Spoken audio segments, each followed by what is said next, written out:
Is your Apple Watch pairing pop-up not showing on your iPhone? This usually happens due to Bluetooth issues, outdated software, or a glitch in the pairing process. Don't worry folks, in this video, I'll show you how to solve the Apple Watch pairing pop-up not showing on iPhone. Let's begin. Before we start the main process, make sure your Apple Watch has at least 50% battery and is connected to its charger. Your Apple Watch and iPhone need to be connected to a stable and same Wi-Fi network. Make sure Bluetooth and Wi-Fi are enabled in your iPhone and Apple Watch. Solution 1. Update your software. First, open the watch home screen. Tap on the Settings app. Now scroll down and then tap General. Tap Software Update. If there is a new update, then download and install the update. Solution 2. Reset your Apple Watch. Tap on the Settings app.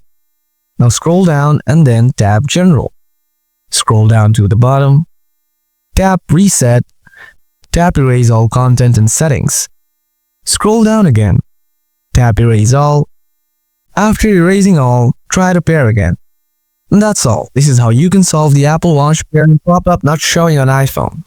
I hope you found this video helpful. If you have anything to ask, let me know in the comment section below. Thanks for watching. See you in the next video.